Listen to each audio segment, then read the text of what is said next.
तो भाई लोग, सुरेश रैना के बिना सीएसके का विन परसेंटेज है 46.7। अब गैस करो, जब रैना सीएसके में थे तब टीम का विन परसेंटेज कितना होगा? 62.29। 2019 में रैना पहले ऐसे प्लेयर बने थे जिन्होंने अपने 5000 रन कंप्लीट किए थे और सीएसके के लिए 2025 तक वो हाईएस्ट रन स्कोरर भी थे। सीएसके के लिए 4 आईपीएल 2 सीएलटी टी20 ट्रॉफी में उनका बहुत बड़ा कंट्रीब्यूशन था। फिर भी ऐसा क्या हो गया जो एक फ्रेंचाइजी ने इतने वैल्यूएबल प्लेयर को आईपीएल 2022 में नहीं खरीदा? सुरेश रैना अनसोल्ड रहे हैं। If Chennai wanted Raina back, they would have got Raina back like they did with Bravo. They're huge on loyalty. So obviously something's changed. He lost his loyalty in the UAE.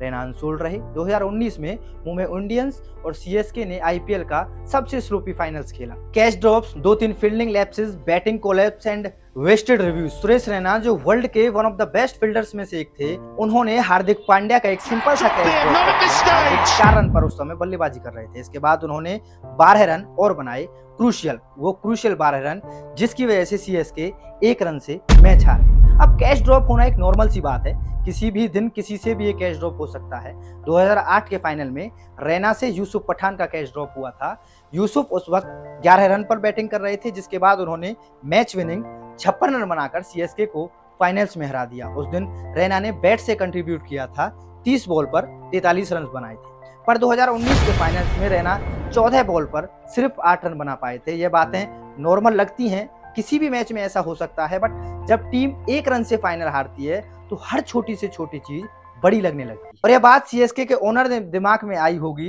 2008 में रैना शुरुआत कर रहे थे, पर 2019 में उनका cricketing career बहुत नीचे जा चुका था। अब बैक स्टोरी समझो। 2015 के बाद रैना का शॉर्ट बॉल से प्रॉब्लम, इंजरी ने उनके इंडियन टीम से बाहर कर दिया। सीएसके के बैन होने के बाद रैना ने 2 साल गुजरात लायंस को लीड किया। 2017 में उन्हें और इंजरीज हुई। उसके बाद इंडिया टीम में उन्होंने एक आधा मैच खेला। अब वो डोमेस्टिक गेम्स को भी सिलेक्ट करके खेल रहे थे, फिर एकदम से उन्होंने खेलना छोड़ दिया। 2018 से उन्होंने ना ही कोई डोमेस्टिक मैच खेला और ना ही लिस्ट क्रिकेट में उन्होंने अपनी बैटिंग की। आईपीएल में परफॉर्मेंस ठीक ठाक था, पर 2019 में उनका स्ट्राइक रेट कम हो रहा था। ओवरऑल परफॉर्मेंस एवरेज रहा। अगस्त 2019 में रैना ने नी सर्जरी कराया। ठीक होने के बाद दिसंबर में आईपीएल 2020 के प्री सीजन कैंप्स में रैना ने पूरा डोमेस्टिक सीजन मिस कर दिया। मतलब रैना खाली थोड़े बहुत मैच खेल रहे थे। आईपीएल में भी साल दर साल उनका परफॉर्मेंस ग्राफ काफी नीचे जा रहा है। यह सीएसके फैंस के लिए एक बैड न्यूज थी। फिर आया 2020, ऐसा साल जहां कोविड-19 ने दुनिया को झंझोड़ के रख दिया था। आईपीएल रुक गया, पोस्टपोन हुआ और फाइनली यूए में शिफ्ट हुआ। सीएसके वहां रैना के साथ पहुंची, मिडिल ऑर्डर का वो बैकबोन जिसके सहारे सीएसके ने कई ट्रॉफीज जीती थी। भले ही रैना का फॉर्म कुछ खास नहीं था, वो डोमेस्टिक मैचेस भी नहीं खेल रहे थे, पर और ना ही टीम इंडिया का हिस्सा थे, क्योंकि 15 अगस्त 2020 को धोनी और रैना ने इंटरनेशनल क्रिकेट से अपना रिटायरमेंट डिक्लेयर कर दिया था। फिर भी रैना टीम के इंटीग्रल पार्ट थे। अब इस बात से तो सब लोग एग्री करते ही होंगे। अगस्त 2020 को सीएसके के ट्विटर हैंडल से एक ट्वीट आया कि रैना वापस जा रहा है।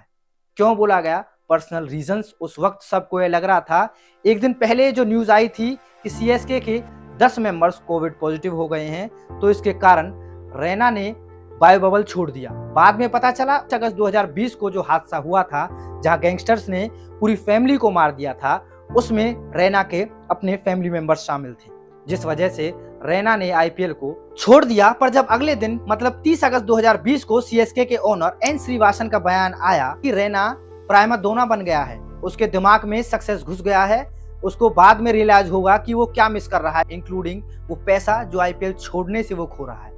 खुश नहीं है तो जाए, मैं किसी को फोर्स नहीं करता। तब चीजें सुलझने की बजाय और उलझने लगी। एन श्रीनिवासन का बयान समझ आया जब एक रिपोर्ट सामने आया कि रैना को भी धोनी की तरह एक बालकनी वाला रूम चाहिए था। रैना बायो बबल के रूल से खुश नहीं थे। सीएसके के मेंबर ने उन्हें कन्विंस करने की बहुत कोशिश की, बट वो नहीं माने। 2 सितंबर 2020 को सुरेश रैना ने इस पर कहा, सीएसके मेरा परिवार है, पर फैमिली पहले आता है। बायो बबल होने के बावजूद प्लेयर्स को कोविड हो रहा था, मैं कैसे चांस ले सकता था? मेरी यंग फैमिली है, क्रिकेट तो कभी भी खेली जा सकती है। अगर दुबई में सिचुएशन बेहतर हुआ तो मैं वापस आ सकता हूँ। पर सीएसके ने इसके उलट ही ट्वीट किया था। उन्होंने कहा था कि Raina will be unavailable for the reminder of the season. तो क्या था, जो रैना के फैंस थे उनको दुख था, पर कुछ लोग इसे घमंड समझ रहे थे। इस चीज ने फैंस को दो हिस्सों में बांट दिया था, लेकिन एक बात पक्की थी, यानी रैना का जाना रैना और सीएसके के रिश्ते में दरार ले आया था। और जो आगे हुआ उसने बात को और बिगाड़ दिया। उनके जाने के बाद अफवाहें उड़ने लगी कि रैना को सीएसके के व्हाट्सएप ग्रुप से निकाल दिया गया। ट्विटर पे पोस्ट आया कि वह वापस आने के लिए गिड़गिड़ा रहा था, पर सीईओ केएस विश्वनाथ ने एनआई को जवाब दिया कि हम रैना के बारे में नहीं सोच रहे हैं, हम लोग उसके फैसले का सम्मान करते हैं, वह सीजन के लिए आउट है। श्रीनिवासन ने कहा था कि सुरेश रैना के जाने से सीएसके टीम को कोई फर्क नहीं पड़ेगा, पर फर्क पड़ा, और वो भी बहुत बड़ा। आईपीएल के इतिहास में पहली बार सीएसके प्लेऑफ में क्वालिफाई नहीं कर पाई। पॉइंट्स टेबल पर सेकंड लास्ट उनका सबसे बुरा सीजन था। कुछ भी कहो, सीएसके को रैना की कमी खली। जो भी हुआ उसका जो भी वजह थी, पर सीएसके और कप्तान धोनी का सुरेश रैना पर ट्रस्ट कम हो गया था। आईपीएल 2021 शुरू हुआ और फैंस के लिए एक बहुत बढ़िया न्यूज थी कि चिन्नाथाला मिस्टर आईपीएल को सीएसके ने रिटेन किया। पूरे सीजन उनका बैट बोला ही नहीं, 12 मैच में सिर्फ 160 रन, एवरेज 17.77, उनके करियर का सबसे खराब आईपीएल। इसकी एक वजह थी कि उन्हें एक बैटिंग पोजीशन पर नहीं खिलाया गया, कभी नंबर 3 तो कभी नंबर 4, नंबर 5 पर उनकी बैटिंग करवाई गई। सीएसके ट्रॉफी तो जीत गया, पर चिन्नाथाला हार गए, क्योंकि कमबैक पर उनका कंट्रीब्यूशन बिल्कुल कम। सीजन खत्म हुआ, सीएसके के मैनेजमेंट की तरफ से रैना के लिए कोई भी बड़ी तारीफ नहीं की गई। सीईओ विश्वनाथ चुप रहे और धोनी नए स्टार्स जैसे कि ऋतुराज गायकवाड़ पर ध्यान दे रहे थे। क्या रैना की लेगेसी धीरे धीरे खत्म हो रही थी? 30 नवंबर 2021 को मेगा ऑक्शन से ठीक पहले रिटेंशन लिस्ट आई और उस लिस्ट में रैना का नाम नहीं था। एक उम्मीद थी, जिस प्लेयर ने अपने हाथों से सीएसके टीम को बिल्ड किया, वो अपनी टीम के लिए अपना सब कुछ दे रहा था, जो अभी सिर्फ 35 साल का था, उसको सीएसके के बेस प्राइस तो खरीद ही लेगी। यानी लोगों और फैंस को ऐसी उम्मीद थी कि एक बड़ा प्लेयर जो मिस्टर आईपीएल जिसको कहा जाता था, कि सीएसके कम से कम बेस प्राइस पर उसको खरीद लेगी। फरवरी 2022 मेगा ऑक्शन का दिन रैना का नाम आया, फिर खामोशी ऑक्शन हॉल में। रैना का बेस प्राइस था 2 करोड़, पर्स में पैसे थे, टीम नए प्लेयर्स पर बिड लगा रही थी, पुराने स्टार्स पर भी हाथ उठा रहे थे, लेकिन रैना अनसोल्ड रहे। लोगों का दिल टूट गया।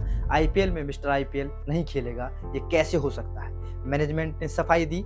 विश्वनाथन ने सीएसके के यूट्यूब चैनल पर आकर कुछ That is one of the reasons why we thought that he may not fit into this team. जो तुम्हारी टीम का हाईएस्ट स्कोरर है, माना कि डोमेस्टिक क्रिकेट नहीं खेल रहा है, ना ही इंडियन टीम में वो सेट है, पर बेस प्राइस पर भी सीएसके ने 25 के 25 स्लॉट भर दिए और रैना को मौका नहीं दिया, ताकि आप और हम ऐसी डिमांड ना कर दें कि किसी और के रिप्लेसमेंट में शायद रैना को आईपीएल में खेलने का मौका मिले। शायद ये है 2020 का बदला था श्रीनिवासन का वो प्राइमा डोना वाला ताना।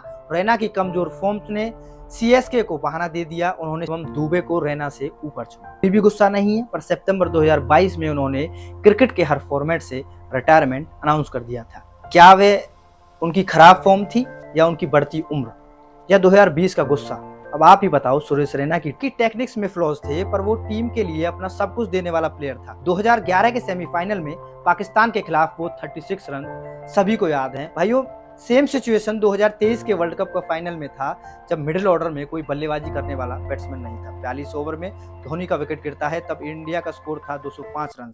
अपने घर में वर्ल्ड कप का फाइनल का प्रेशर, वो भी आर्क राइवल पाकिस्तान के अगेंस्ट। पर से दोनों कंट्रीज के प्राइम मिनिस्टर्स मैच देखने आए थे, उसका अलग से प्रेशर। वहां से रैना ने लोअर ऑर्डर के साथ मिलकर मोस्ट इंपोर्टेंट 55 रन जोड़े। Suresh Raina getting some priceless runs here for India. Suresh Raina getting some priceless. पर 2023 के वर्ल्ड कप में फाइनल में हमारे पास कोई भी ऐसा नहीं था जब हम रिलैक्स होकर ये कह सकें कि वो प्लेयर संभाल लेगा। उस दिन केएल राहुल के आउट होने के बाद टीम सिर्फ 37 रन और एक्स्ट्रा बना पाई। ऑस्ट्रेलिया पर थोड़ी देर के लिए प्रेशर आया था और लास्ट में हम फाइनल हार गए। एक पारी और थी जो ऑस्ट्रेलिया के अगेंस्ट क्वार्टर फाइनल 2011 के वर्ल्ड कप में आई थी, 34 रन नॉट आउट। शायद उस पारी की भी लोग आजकल बात नहीं करते हैं, क्योंकि वो 2011 का वर्ल्ड कप बहुत दूर जा चुका और रैना भी क्रिकेट से अब बहुत दूर जा चुका है। इन सब चीज़ों से एक चीज़ समझ में आती है कि एक ऐसा प्लेयर जिसने मिडिल ऑर्डर की बैटिंग को बदल के रख दिया था, क्या वो एक फेयरवेल मैच डिजर्व करता था? अगर करता था तो आप हमें कमेंट करके बता सकते हैं। और रैना की स्टोरी आपको कैसी लगी प्लीज़ हमें बताइए। चैनल को लाइक करना और शेयर करना ना भूलें। Thank you.